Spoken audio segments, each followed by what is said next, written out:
Good morning students, कैसे हैं आप सब। उम्मीद करता हूं कि आप सभी स्वस्थ होंगे, सकुशल होंगे और अपनी पढ़ाई निरंतर रूप से कर रहे होंगे। आज की इस वीडियो में हम डिस्कस करने वाले हैं 9th क्लास का सेकंड चैप्टर, और सेकंड चैप्टर को आज हम स्टार्ट करेंगे और यहाँ से इसका फर्स्ट टॉपिक फोर्स, उसके बारे में समझेंगे। तो चलिए स्टार्ट करते हैं अपना second chapter.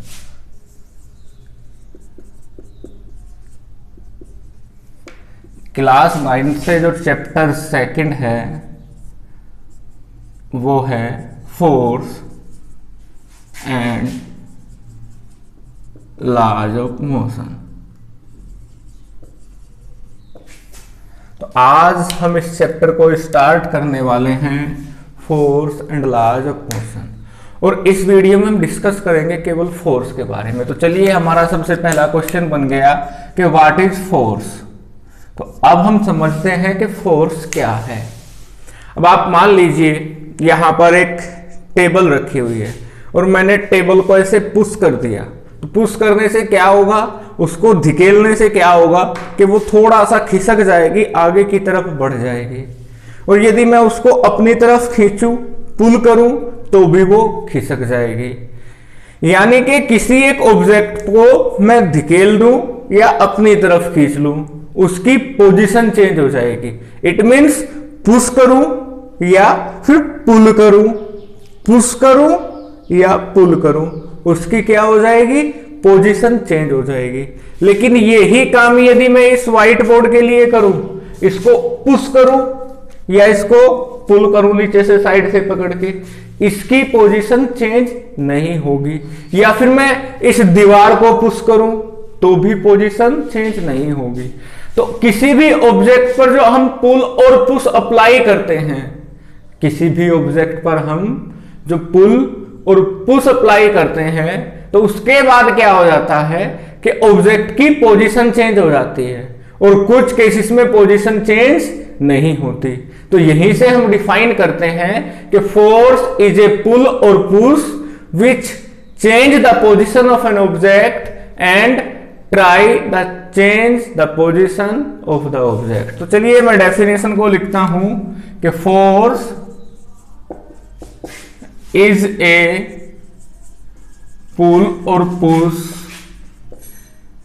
Of an object which change the position of object and try to change the position of an object।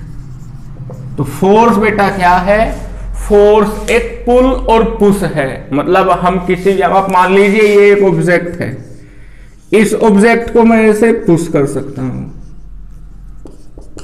इधर से एक फोर्स अप्लाई किया, इस फोर्स को अप्लाई किया, तो ऐसी पॉसिबिलिटी है कि ये हमारा जो ऑब्जेक्ट है ये यहां से यहां खिसक जाए। तो हमने किसी ऑब्जेक्ट पर फोर्स अप्लाई किया, फोर्स अप्लाई करने से क्या हुआ, उसकी पोजीशन चेंज हो गई। फोर्स को हम सिंपली क्या बोलेंगे, हमने पुश किया, किसी एक ऑब्जेक्ट को पुश किया, तो पुश करने से उसकी पोजीशन चेंज हो गई, तो ये पुश ही क्या कहलाएगा, फोर्स कहलाएगा। ऐसी भी कंडीशन हो सकती है कि पोजीशन चेंज ना हो, लेकिन पुश किया जाए पोजीशन को चेंज कराने के लिए, तो वो भी हमारा फोर्स ही होगा। तो फोर्स की डेफिनेशन को आप पढ़ लीजिएगा कि force is a pull or push which force is a pull or push of an object which change the position of object and try to change the position of an object. अब यहीं पर हम समझते हैं कि force को denote किससे करते हैं। फोर्स को डिनोट किया जाता है एफ से, और फोर्स की यदि यूनिट की बात करें तो फोर्स की यूनिट होती है न्यूटन, और साथ ही साथ आपको याद रखना चाहिए किलोग्राम मीटर पर सेकेंड स्क्वायर। ये यूनिट फॉर्मूले से डिराइव होके आती है, और ये यूनिट एसआई यूनिट है। वैसे दोनों ही एसआई यूनिट हैं, लेकिन एसआई यूनिट्स की जब बात करें हम, तो वहां पर न्यूटन फोर्स की यूनिट है। तो अब इससे आगे हम चलते हैं और अगला जो छोटा सा पॉइंट है वो लेते हैं इफेक्ट ऑफ फोर्स। इसको मैं कर देता हूं रफ।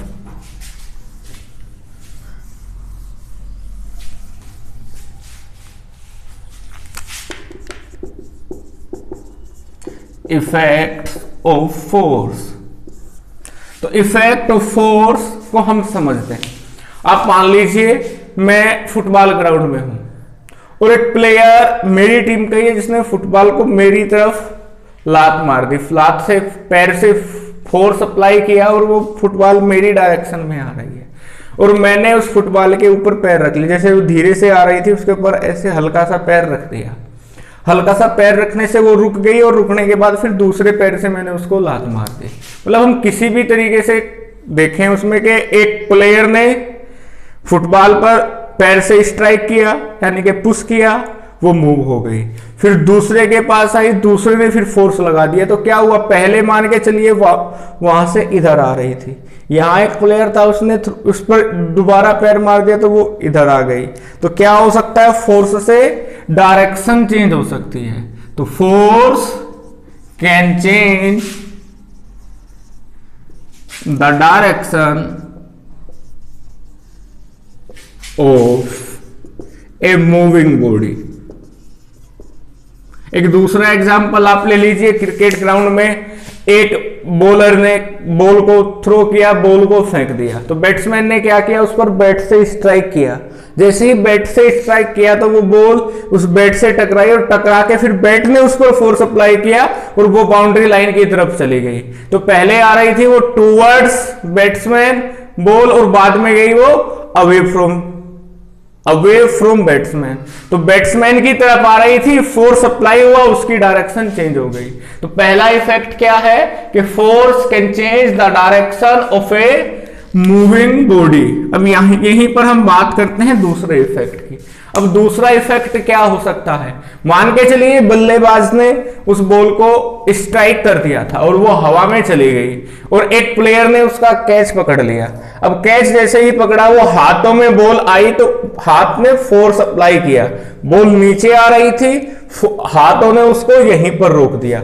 बॉल आ रही है ऐसे और यहां हाथ ने उसको रोक दिया ऐसे ही, वो नीचे नहीं गई। तो हाथ ने क्या किया, फोर्स अप्लाई किया और जैसे ही हाथ ने फोर्स अप्लाई किया तो वो बॉल रुक गई, रेस्ट में आ गई। तो हम क्या कह सकते हैं कि force can stop a moving body. तो फोर्स एक मूविंग बॉडी को रोक भी सकता है, फोर्स एक मूविंग बॉडी को रेस्ट में ला सकता है।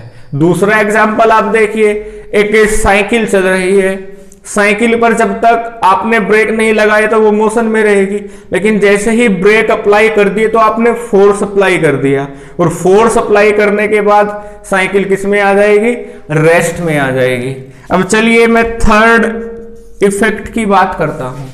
और आप मान लीजिए कि हमारे घर में एक कार खड़ी हुई है और वो कार बेकार हो गई और उसको स्टार्ट करने के लिए हम घर के 3 लोग धक्का लगा रहे हैं। अब 3 लोग जिससे हम उसको धकेल रहे हैं उससे उसकी स्पीड बहुत धीमी धीमी है। फिर 2 पड़ोस से लड़के आ गए और उन्होंने भी धकेलना शुरू कर दिया और जैसे ही उन्होंने धकेलना शुरू किया तो उसकी स्पीड ऑब्वियसली बात है बढ़ जाएगी।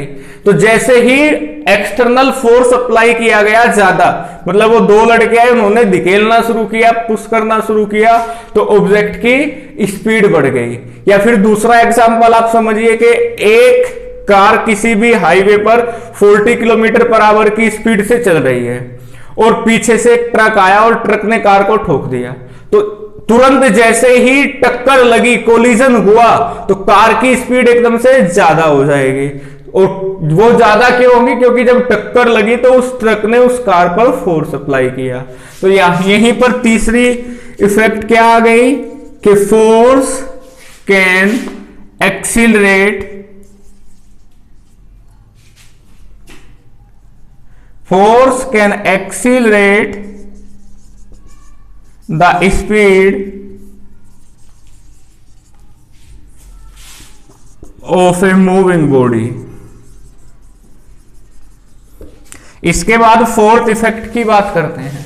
आप मान के चलिए आपके हाथ में एक बैलून है, एक गुब्बारा है, और आपने उसको ऐसे पकड़ के ऐसे थोड़ा सा दबा दिया, ऐसे पकड़ के ऐसे थोड़ा सा दबा दिया, तो उससे क्या हुआ, आपने दबाने का मतलब वहां पर फोर्स अप्लाई किया, उसको पुश किया, उसको कंप्रेस किया और उसकी शेप चेंज हो गई। तो फोर्स क्या कर सकता है, force can change the shape and size of an object. तो ये हमने कुछ इफेक्ट्स जाने कि फोर्स क्या कर सकता है। फोर्स किसी भी मूविंग ऑब्जेक्ट की डायरेक्शन चेंज कर सकता है, जो मूव कर रहा है उसको रेस्ट में ला सकता है, और जो एक्सीलरेट, जो ऑब्जेक्ट मूव कर रहा है किसी स्पीड से, उसकी स्पीड को बढ़ा सकता है, एक्सीलरेट कर सकता है, और फोर्स साइज और शेप को भी चेंज कर सकता है।